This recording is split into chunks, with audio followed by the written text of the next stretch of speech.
All right, we got a Champ here. What can you tell us about it? It's a 1955 Austin Champ. It has a 4-cylinder Rolls Royce motor, 5 forward and 5 reverse speeds, all-wheel drive.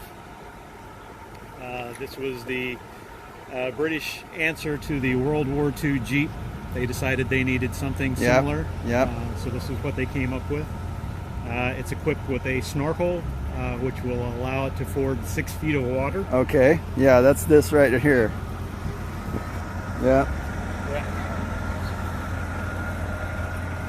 Nice. And so it just rotates up when you need it for amphibious. Yes. Cool.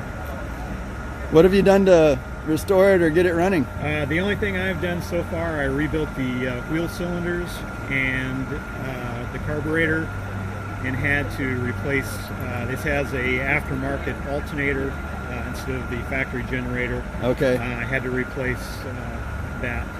I've only had it for a few months, so I really haven't done anything other than getting it to the point where it's drivable. Well, that Rolls Royce is smooth sounding. Is that hood insulated, or is this just a quiet? That is just the smoothest running engine. Wow. Beautiful. You can't even tell it's running. No, I mean, you can see the belts moving. Right. Okay, so you did some maintenance on your carb here? Correct. Okay. The vehicle had been sitting for probably 5 or 6 years without running, so it had quite a bit of bad gas in it. Yeah.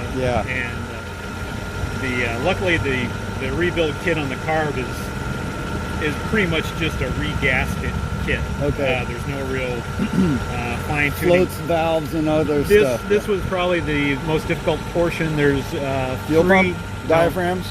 There's 3 diaphragms, rubber diaphragms in there, Yeah. and getting those lined up and spaced correctly was probably the most difficult aspect of it. Yeah. Other than that, just taking it off and putting the gaskets and putting it back on. Yeah. Well, that is beautiful. So it's got an overhead valve system. Okay. Really beautiful. Love it. Thanks for sharing. You bet. Okay.